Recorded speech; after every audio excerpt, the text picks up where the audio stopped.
Kene-kene lungguh dhisik, Nduk, ora perlu kesusu gebrubyuk. Iya, Mak. Alon-alon bae. Iya. Ya karang cah nom-nom.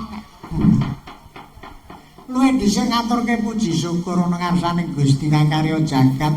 Bengi iki aku karo kowe iso sowan meneh ana kene. Ngendi iki, Mak? Lho kepiye to? Ana pendopo bali Padukuhan Petoyan. Monggo saka ujube apa, Mak? Ujube bengi iki yaiku para pinisepuh lan warga masyarakat ing rong padukuhan yaiku Padukuhan Petoyan lan Padukuhan Glegok padha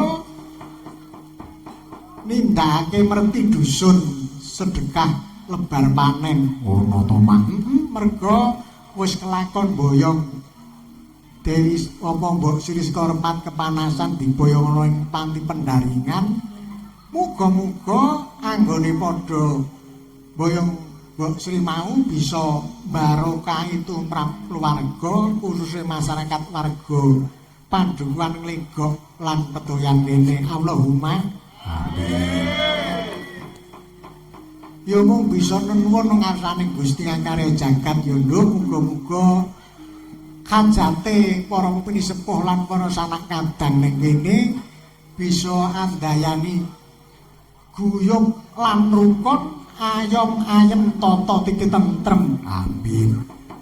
Muga-muga sing isih ana ing bangku pasinaon ya bisa lulus anggone sekolah, bisa nerusake anggone ana ing tataran pendidikan sing luwih dhuwur yaiku ana ing fakultas-fakultas ana Ngayogyakarta kono ya Nduk. Iya, Mak.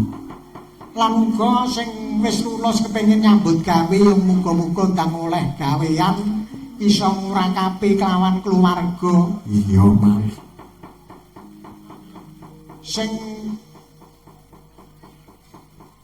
nyambut gawe ana pamonging praja ya muga-muga diwehi kekuatan satemah anggone momong warga masyarakat bisa ayem tata titi tentrem ya Nduk. Iya, Mak.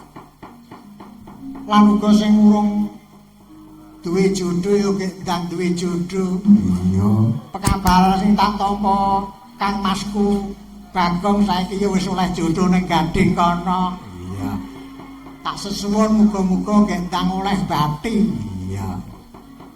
Bati apa tegese kowe oleh nugraha golek kencana yang bisa tata jalma wujude momongan. Ngono to, Mak. Sing dadi bakul ya muga-muga bisa lancar ora rugi. Para pinisepuh uga tak sesuwun muga-muga tansah pinaringan sehat panjang yuswa satemah tutuk kanggone padha momong putra wayah ya Nduk. Amin. Lan muga-muga sing wis purun kasedat jati ya bisa ana ing alam kelanggengan, bisa oleh nur cahya padhang jembar papane. Iya, amin. Kaya wis cukup pandonga sing wis diaturke, ayo enggal saiki ana wektu sawetara kanggo seneng-seneng ya Nduk. Iya, Mak. Awake dhewe sowan bengi iki sak kanca komplit panataping pradonga. Iya. Nalika semana ingkang kepareng rawuh ana ing gubuke anak wedok yaiku panjenengane Pak RT Sakloron. Sapa panjenengane? Bapak RT saka Padukuhan Glegok, Pak Buang. Nalika semana bareng wis tak ancane lungguh terus ngendika nek niki nganu diutus warga masyarakat enten dana sementen iki jenengan kedah purun. Oh, nggih. Malah wau enten sing ngusul wiyagane kedah saking isi. Terus kula ya matur, waduh nyuwun sewu nggih mengke kula betake sing nem-nem aku ya ngono. Iya, Mak. Merga yen dhisik kuwi karo kanca-kanca saka Jati kok Pak Dukuh lan para warga kepengin ganti swasana. Lah iki bengi iki aku karo kowe sowan diringi kanca-kanca Citra Laras. Citra Laras. Kuwi gabungan saka Panggang, saka Saptosari lan uga saka Purwosari saka Giripurwa. Ngono to, Mas. Wiyagane nom-nom monggo sindene ya nom-nom. Ah iya. Mau panjenengane Pak Naif wis ngrasani terus WA aku kok sindene saiki nom-nom. Luwe dhisik ngaturke sugeng dalu lan matur nuwun awit rawuhipun panjenenganipun Bapak Panewu Purwosari. Iya. Bapak Subiantoro. Sarjana ilmu pemerintahan, magister pemerintahan. Ngono to, Mas. Lan ugi para pemimpin Kapanewon Purwosari ngaturaken matur nuwun Pak Panewu Ibu Panewu Anom ya rawuh. Ngono to, Mas. Uga panjenengane Bapak Kapolsek, Bapak Dan Ramil Kapolsek anyar. Jane ya ora anyar. Kuwi mbiyen dipindah ana Wonosari saiki ning Purwosari meneh ngaturke matur nuwun. Iya. Bapak Dan Pos Dan Ramil, Bapak Babin Kamtimas, uga Babinsa. Iya. Uga sugeng dalu wonten ngarsanipun Bapak Lurah, Bapak Suharyono sarjana hukum lan ugi perangkat Kalurahan Giritirta. Iya. Ana panjenengane Pak Lurah, Pak Carik lan uga Bapak Kamituwa. Pangripta kabeh komplit. Ora perlu tak sebut siji-siji ngaturke matur nuwun sugeng dalu lan sugeng lenggah. Iya, Mas. Iki wiyagane nom-nom digelari Slendro Pelok Gamelan, Slendro Pelok Barang Bemongko perunggu kabeh kagungane sapa? Kagungane Bose Segara Kiri Pak Ratman. Ngono to, Mas. Monggo wiyagane nom-nom racah kuwi kabeh racah dadi dalang. Apa iya? Ingkang bonang menika wonten ing isi Ngayogyakarta menika Masda Bagus menika menawi ngringgit ugi sae cepengan sae pokoke jos. Matur nuwun Mas Bagus sampun diaturke keng Bapak. Lan ugi ngrebab menika ugi dalang menika Masda Satria. Menika saking Saptosari menika ugi dalang. Wah, ngrebabane ya jos. Sing ngedram menika ugi dalang menika Masda Rizki. Sing jaipong menika nggih dugulan. Dugulan dalang le mayang pendak festival. Mereka Masda Rizki sing jaipong Masda Hasan. Wah, sound sistemnya ya lumayan iki saka Puspita Ndung Jati. Matur nuwun Mas Waluya. Sindanipun nek biyen aku sowan ku cek pisanan ben 3. Bareng diundhaki Pak Dugong terus mundhak 4. Bengi iki mundhak terus 5. Sapa ingkang ana wetan kuwi iki lagi sinau nanging ya wis lumayan. Iya. Menika asmanipun Mbak Rani Widyastuti menika saking tlatah Panggang. Lajeng sisihipun menika asmanipun Mbak Tiwi Rizkyaningrum. Kok kanthi Rizkyaningrum lha iya kuwi jenenge Mbak Tiwi Rizkyaningrum. Sisihipun malih menika asmanipun Mbak Tata lajeng Mbak Suyanti. Lajeng ingkang pinggir piyambak boten asing malih panjenengane Ibu Tumikem. Iya to, Mas. Caos panglipur sawetara. Heeh. Bareng awake dhewe metu terus ana kertas disertai dengan tulisan Wilujeng dalu Mbak Yucange nyuwun apa iki? Gending dolanan bersih desa lancaran Gunung Kidul Handayani. Oh nggih, mengke nek dereng garap kula ijoli. Lajeng menika wonten malih saking Apa iki dukuh-dukuh ngiri tirta sami patungan. Oh, nggih. Nyuwun apa iki? Gugur gunung bersih desa. Oh, lha iki padha ana syarate. Wah, iki lumayan gandeng ana dukuh-dukuh tak hitunge 1, 2, 3, 4, 5. Wah, iki sisan gawe mergo sindene 5, mongko isine 6 sing siji mek tuku brok. Iki dirantenge ngono ae. So kena nggo tuku pupur. Ngaturke matur nuwun karo bapak-bapak dukuh. Ah, nggih. Wah, gurung-gurung wis bayaran. Nggih, matur nuwun. Menika gandeng ngersakaken sami bersih desa. Monggo ingkang dipun pinangkani bersih desa larasipun pelok barang. Nyuwun dipun bawani nyuwun gungan. Ibu men dinggo lanjaran sing nom-nom. Ibu tumikem bawa pocong. Apa niku? Monggo. Apa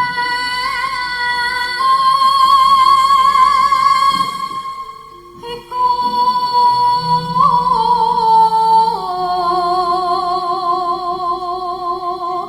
wah suarane senajan wis sepuh ning isih gemelontor. Iya Mak isih ajeg. Heeh. Monggo.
Nyun sewu panggenan padha dipun damel swara kur sindelima bareng.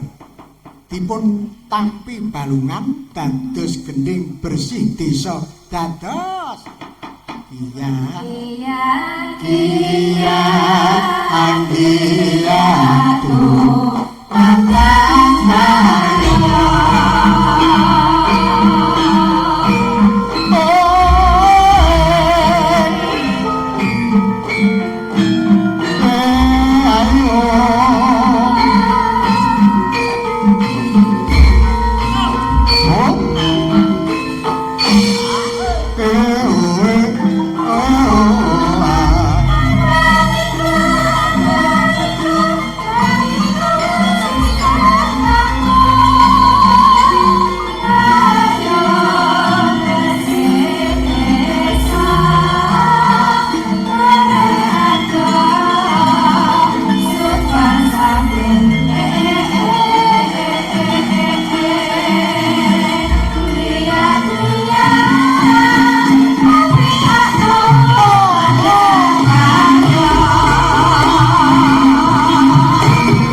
gumarenggeng. Ha iya.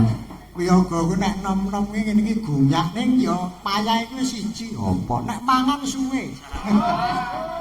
Mau nganti Pak Penewu sak perang kapal sak perkemingap iki nunggu ning jaba mergo wajan.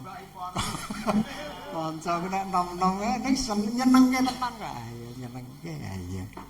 Iki mau bersih desa mergo iki mau isih ana pamundutan isih larase pelok barang sisan gawe apa gugur gunung buka saking bunang monggo dados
pitutur luhur ha iya.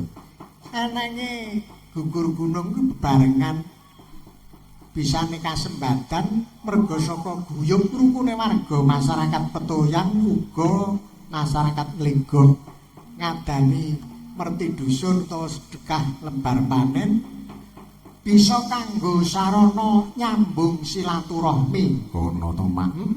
Lan uga anggone padha sedekah marang aku sak kanca, aku karo kowe sak kanca bisa mahanani ora lokak ning saya kebak Allahumma amin. Merga sak sapa sing sedekah ming wujude siji bakal bali tikel kaping 10-e.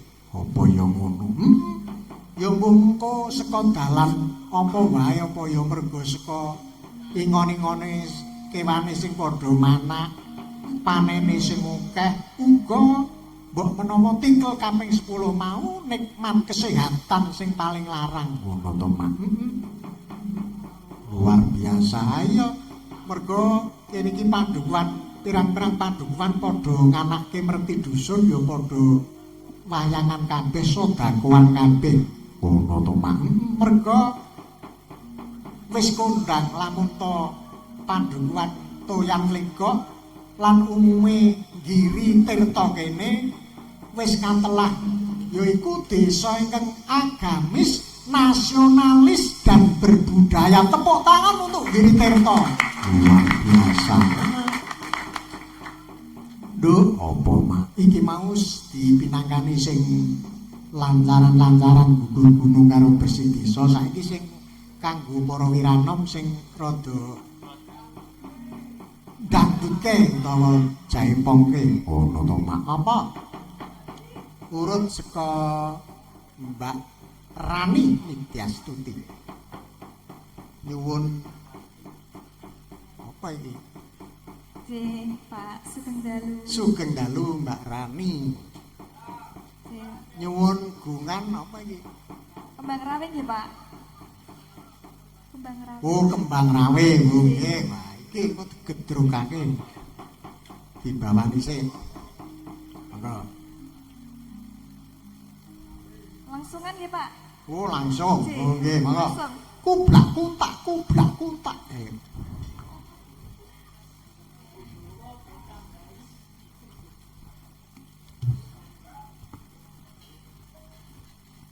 Slendro, paling slendro. Kembang rame ya.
Jan saiki urute, Mbak.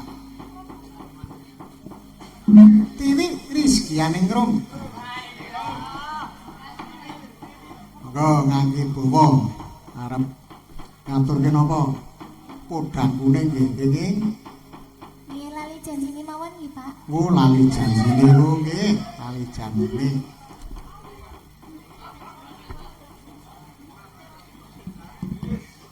Monggo, lali janjine. Dibawani.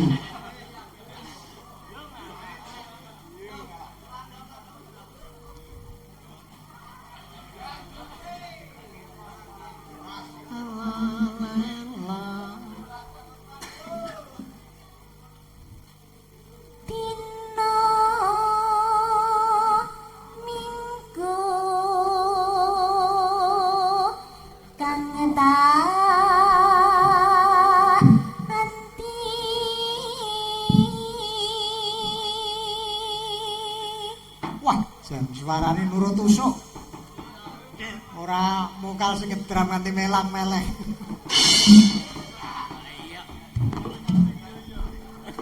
Monggo.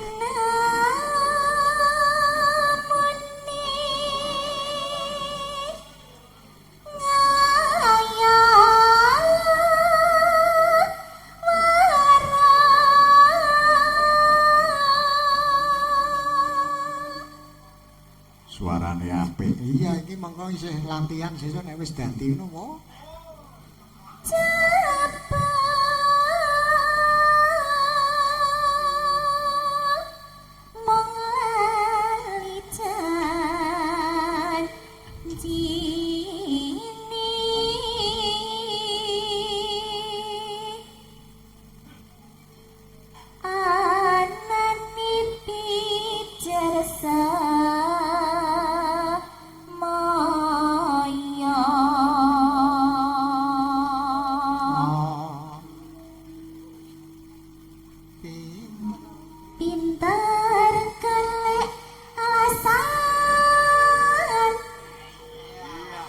Kenese wis.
saguyak gayem gumarengken iya Mak.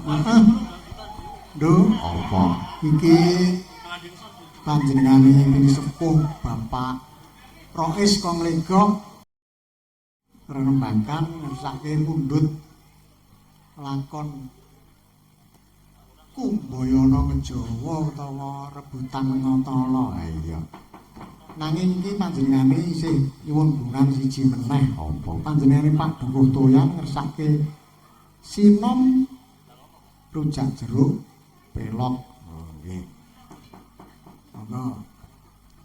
Sinten sing badhe nglirani Tumi Kemelih menapa Mbak sapa Urute?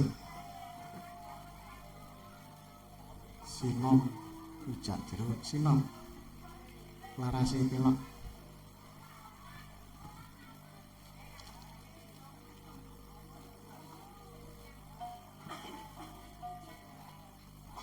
Tinggi wiwitan menggi lanjaran butuh ikem monggo. Mengki kersane diterusé sing nom-nom. Monggo.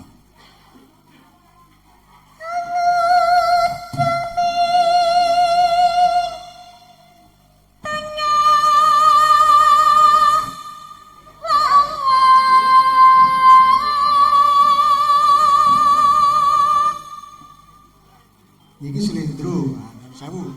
Iki Pak Dukuh ngersake pelok.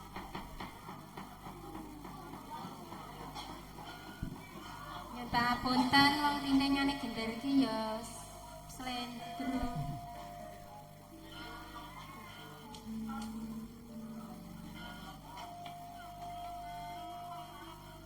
Mbok bilih menika ingkang dipun kasahaken Pak Dukuh sinom lajeng mangke dipun lanjengken rujak jeruk enten enggak. Punten sinom. Nggih.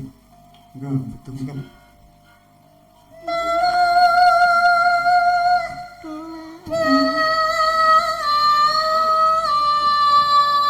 Wiraswarane senggak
Suyanti.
Rujak jeruk.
Walik slendro krowak. Duh, apa mak? Kripik gedang kripik tela sithik edang watone rata. Mengko disambung meneh ling gojekan ya. Ayo nyepake Dupara Ratus. Sang Resi Begawan Ambiyasa bakal munggah ana sanggar pamujan ya tak kiriki mak.